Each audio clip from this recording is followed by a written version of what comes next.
at Michigan State University.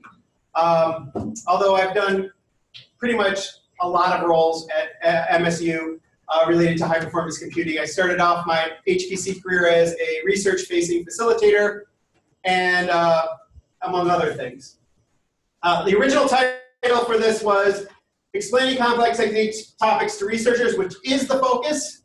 However, as I was making it, I just want to change the title a little bit, Listening and Leading in Complex CI Conversations, because not just to researchers, we need to have complex conversations to other important people, such as sponsors and whatnot. So I advanced it a little bit, more in part to match up with the facilitator roles that we talked about last time.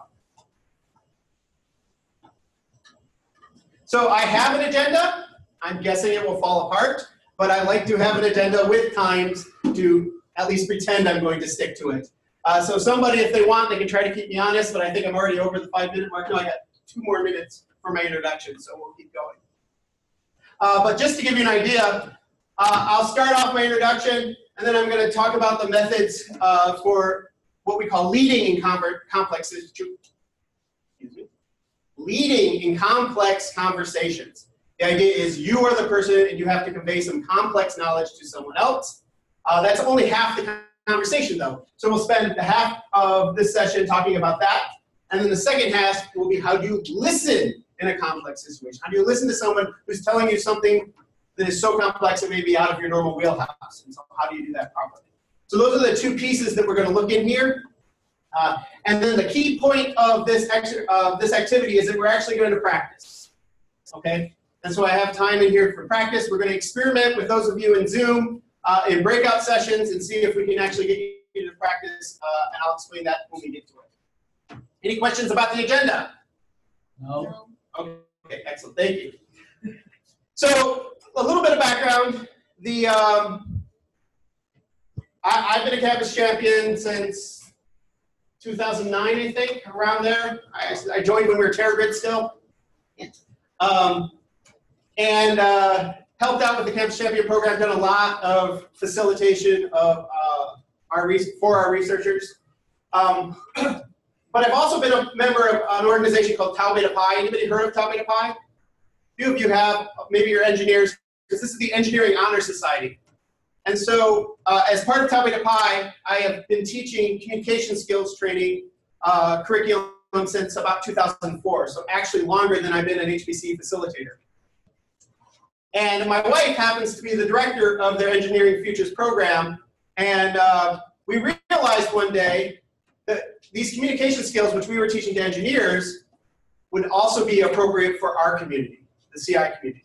The idea being, think back to all the major failures, maybe think back to a few, I won't call out failures, but think of a failure in a collaboration you may have had, where you had some CI professionals working with some researchers, maybe working with some administrators, maybe you're submitting a big grant or a proposal. A lot of times, those things fail. I would say most of the time, large collaborations fail, not for technical reasons. They tend to fail for miscommunications. People being nodded, and I think that's right. I think if you really think about it, yes, there might have been a technical problem, but if you look at the root source cause of that technical problem, it was a misalignment of communication. And so the idea here is there's also this perception that computer people stare at the computers and are not very social. That's a stereotype. I'm sure that's not true for any of you. But what we do know is that communication skills are trainable. We've been doing it to engineers who also have this same perception that they're not communicative. So we put in a grant proposal last year for a CI training grant, and we got awarded. And it's called Cyber Ambassadors. And the whole idea is to bring what we've learned from teaching engineers about communication together and tailor. But our goal here is not to create yet another organization that you all can join. Oh, feel free to join. Really, we want to create all of our curriculum, make it open source, and do what I'm doing here, is actually share the curriculum with groups already trying to train our future CI facilitators. And we've already been talking to a bunch of other groups and coordinating with them. I don't want to get into all of them, but for example, the National Research and Mentoring Network, they have an amazing open source curriculum on how to be a good mentor. So we're going to work with them. You've heard of software carpentry. Over at PERC, we had our first PQ, practice and experience of emotional intelligence, which is about being mindful and dropping things on the floor. So all these things are related to what some would call soft skills, though we try to avoid those phrases because it has negative connotations. Really, we like to use professional skills. This is all professional. Technical skills training. Okay, so think of software carpentry. They're experts at technical skills training. But what we're trying to do is bring in the soft skills or the professional skills training. I told you not to do soft skills, and I just did. So effective communication occurs when something is shared and understood. There are two sides to every conversation, the listener and the speaker, okay? And so we're going to focus on those two sides as part of our workshop. What's neat is effective communication is not a new idea. The business world, the psychology world has been talking about how do you do effective communication for years, and it's been studied in research. We actually know, and I say we as a community, know how to do effective communication skills. There's been a lot of research. Not only that, we know how to train people. It's a trainable skill. It's not that, oh, I'm an introvert and I can't learn how to be an effective communicator. Everybody can learn how to be an effective communicator. In fact, we've identified algorithms or tools that you can use to improve your communication skills. What most of the research, all the research says is, I can tell you what to do forever, but that's not really effective. To actually become an effective communicator, there's one thing that you can do that is better than all other training things, and that's practice. Okay? A better communicator. And so what our training does is we give you artificial context where there's no emotion, no stress, and we have you practice in those artificial contexts. And this has been shown to actually help you when the emotions are high and or you're under more stress. And so practice is important. The other finding of most of the research suggests that practicing out of context is ineffective. For example, there is a ton of available literature on how to teach communication skills to business people in business environments. All right? That's great, but not for this audience. Right? This audience, we wanted the context to be in the role of CI professional, CI facilitation, that type of thing. And so we have created practice examples specifically to target our community. And that's the point of the brand. So, you are all guinea pigs, including those of you online. I'm assuming I'm loud enough. I have my teacher voice on. I'm guessing you are, yeah. Okay. Including those of you online, you are all guinea pigs. These are the first time we are doing these specific examples, though we've been teaching these types of exercises for many years, so we're pretty confident they're good examples, but we need your feedback. Email any little comment you want, from spelling mistakes to great ideas, to my email address, and I'll put it at the end as well. This is an ongoing development of this curriculum, so I really value your feedback. If it doesn't work, we have 3 examples. I'll go into the logistics in a second, but if an example doesn't work, make it work. And tell me what you had to change or improve to make it work. If it just doesn't work, skip it, move on to the next one, right? This is just practice. If the practice isn't working, move on. Any questions before I move on? All right, that was my introduction, and I'm only 5 minutes behind. 6. So let's talk about how you learn, how do you lead a complex conversation. We actually have it split up into 2 sections. What are the speakers? What is the speaker? Who is the speaker and who is the listener? In most conversations, there's actually mixed. You're both the speaker and a listener. But in this context, we're separating it also to just practice and make it easier. So the speaker initiates and leads the conversation. This is the person with the complex information that is trying to be conveyed to the listener. And the tools we use as a speaker, these are algorithms. This is a group that likes algorithms. We'll call them algorithms and tools. Reduce the jargon. I'll explain that in a second. Using good analogies. I'll explain what a good analogy is in a bit. And checking for understanding. So these are our tools for being a good speaker. And in the second part, we'll talk about the listener. I'll bring the slide back up. So what is jargon? Actually, this is the intermediate course in ACIRF Virtual Residency. In the beginning course, Henry has given a very famous talk about jargon. Does everyone know Henry's communications talk? Raise your hand if you've seen it. It talks about metals. Remember, is oxygen a metal? Remember all that talk? That's jargon, right? That's what we mean by jargon. What is big data? Well, it depends, right? It depends what fields you're in and what you're talking about. That's jargon, and it can mean different things to different people. So it's very important to understand when you're using jargon and when you're not. It can be very discipline specific. I love Henry's example of projection, right? Projection is a good example. Do you remember that? If you talk to a mathematician and ask them what projection is, it is different than a movie producer saying what projection is, which is different from a psychologist saying what projection is. They're using exactly the same words to mean exactly different things. I've actually been in a conversation talking between multiple researchers using exactly the same words, both agreeing that the conversation was going well, and both talking completely different stories because they would just happen to be using the same words. They didn't have the same meanings. Also be careful with cultural references. We use a lot of idioms. They kind of throw into the jargon classification. I try really hard, but I don't always know when I'm using an idiom. You know, the cat's out of the bag, I went down that rabbit hole. I like animal idioms, I guess.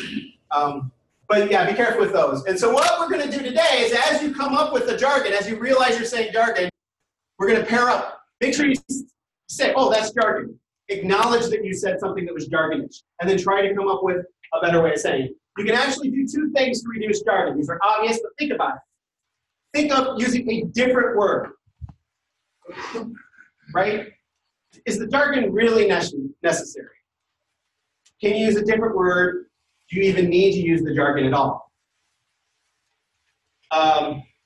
It also depends on what their background is of your listener, which jargon is appropriate, which jargon is not. And then you either have an option of explaining what the jargon is or eliminating the jargon. Those are your two options. Okay? Second tool, analogies. My favorite analogy of today was Sandra and the ice cream shop. That was yours, right? Sharon. Oh, sure. Yeah, you had an ice cream shop. I love this analogy because it was something everybody's familiar with, ice cream, going to the different ice cream shops, the different flavors. Not every place has your flavor. It was a great analogy. That what we want to do with analogy is try to bring in a concept that people are familiar with to explain the harder concept. Honestly, you can be good at analogies. Some people are natural at it, but it is something you can practice. We're going to try doing that. So good analogy fits the context and increases understanding. That's why we use analogies. But be careful using analogies. They all break down at some level, right? If you're talking about ice cream, what does it mean when you're talking about metrics and ice cream melting and metrics melt? Something breaks down in an analogy and it just doesn't work anymore. So that happens with every analogy. Just be aware of that and bound it because of that. And there can be cultural limitations. For example, if we have someone in the room from a country that doesn't have ice cream, in England, Antarctica, I don't know where they don't have ice cream or ice cream shops, but maybe that would make the analogy difficult to understand. Make sense to everyone? All right. Again, me lecturing is not helpful. I'm just giving you the tools, and what we really want to do is practice. So the last tool you can do as a speaker is once you explain something, always check for understanding.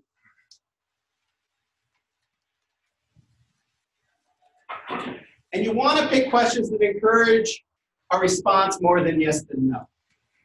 Okay? If you think about it, you ask someone, did you understand? They say yes. Did they really understand? So here's some examples. Phew! I just threw out a lot of information. Would you mind sharing what you think is going on so I can see if my explanation made sense? It's really good. It's saying, I might have made a mistake. Please make sure my job is to make sure you understand and not sound super smart and aloof. And then specifically asking for questions. So what questions do you have about the situation I just described? By asking for the question, you're not asking a yes or a no answer. They might say, I don't have any questions, but really by forcefully asking it, you're actually trying to engage them. And you want your listener to tell you that they understood. And if they didn't understand, you want them to feel comfortable saying, I didn't understand, and you don't think they're an idiot, right? This is an important concept.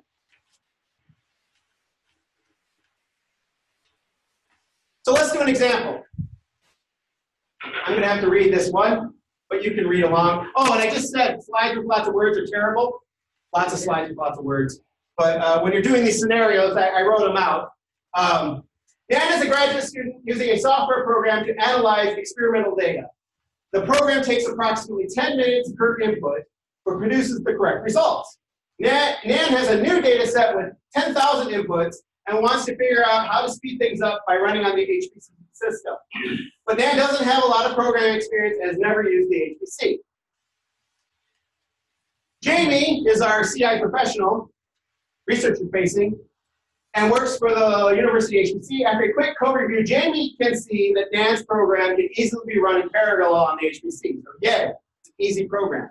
All right. So how does Jamie respond to Nan to say, hey, good job, this is easy, we can get this working, right? So let's say our first attempt. I looked through your code and I think you can make it go faster. Your problem is embarrassingly parallel. To describe your program across to distribute your program across many nodes, here's a website to help you get started.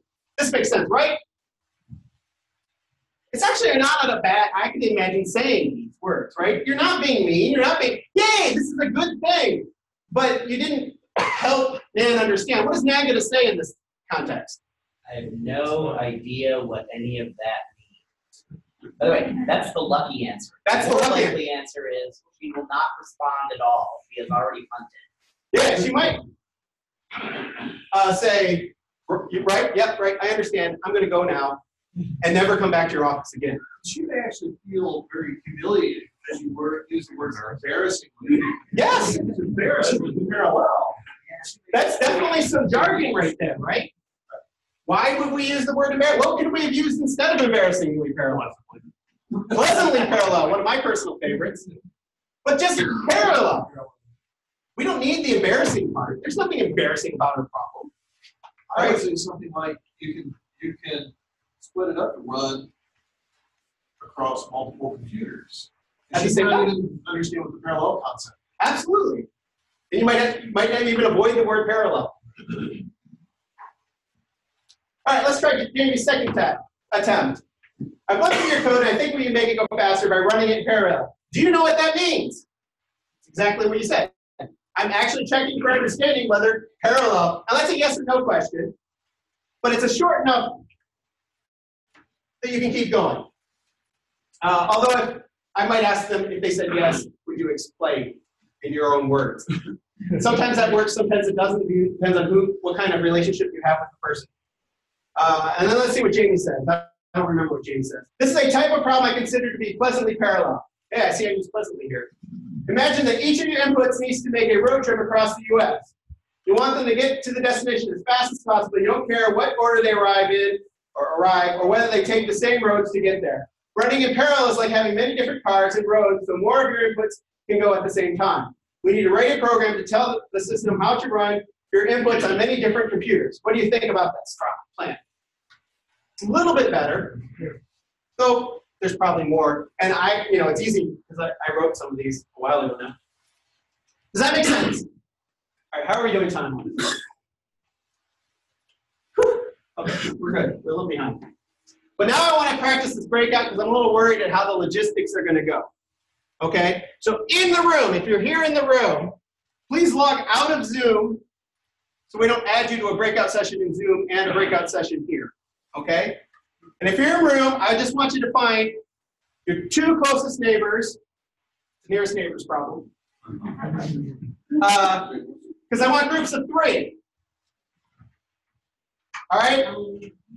On Zoom land, what we're going to try to do, and this might take a few minutes, so we're not going to hit go yet, but they're going to start setting up breakup rooms so that there will be 3 of you in each room. And so I'm going to explain the instructions, then when we actually hit go, you should end up in a room with 3 other people. So you actually have to say you agree to join that.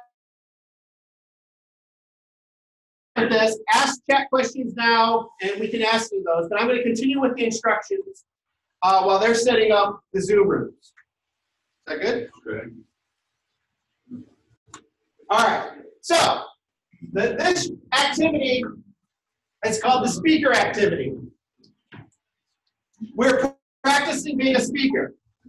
And that means you want to practice producing jargon, using good analogies, and checking for understanding. In your groups of 3, it's okay if it's 4 and it works in 2. You just adjust the number of coaches. In your groups of 3, one of you will be the CI professional, the one that actually. The second person gets to be the actor. You'll have I always say cards because we used to do this with cards, but now we have a website. But you'll read your website, and it will tell you what you're acting out. Have fun with this. There is no stress. Okay? Everybody gets to be an actor. Everybody gets to be the CI professional, so just have fun with it. It's okay if you flub. This is just practice. Okay? And then we have a third person in each group. They're the coach. They're there to help the actor practice. Maybe make some suggestions, but sometimes it can be weird to be on the spot like that. Also help the CI professional because they're also practicing as well. But the coach's job also is maybe to keep a little attention to time. These exercises will take about 5 minutes, approximately. It's okay if you don't finish, or if one's going really well, don't stop it just because you're over time. If it's going well, keep going. But if they stall out early, move on to the next one. And then the coach is supposed to notice things, kind of an external observer, okay? So if I'm a coach, I say, oh, they use jargon there. Or, ooh, they avoided jargon really well, okay? Or, I love that analogy. Can you use a whiteboard? Whiteboards. You could. The coaches do take notes if you want. That would be. Or communicating to the actor. Oh, you can just talk to them. It's not secret or anything. No, but a good idea. But it's hard to do that online. So those are our 3 roles. So there's 3 exercises in the speaker. You should have done at least one of those 3 roles. If you're in a group of 4, it may not work out that way. Figure it out. You're all adults.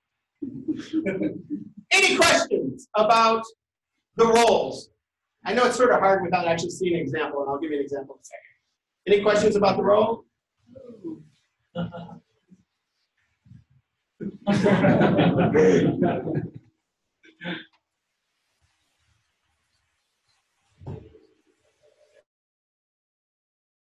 So people are sharing office spaces.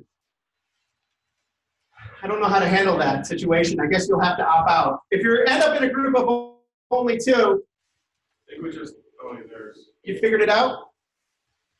They just take they don't need to go. They're shifting people around a bit. All right, we're shifting groups around, trying to help everybody out in Zoom land. I'll let that go. So I'm going to talk about logistics. we are trying really hard to have groups of 3, so that we have 1 per thing. If you end up with a group of 2, that's fine. A group of 1, unless you're schizophrenic, doesn't make a lot of sense. But that's okay if you are. And if you have a group of more than 3, you can have multiple coaches because that just makes them helpful. I think we're good. We're good. URL. Everybody in the room, everybody in Zoom land. If you don't have a computer, get one out. I know in Zoom land you have computers open. It's tinyurl.com, ACI practice. If you go to that, I don't know if I did that.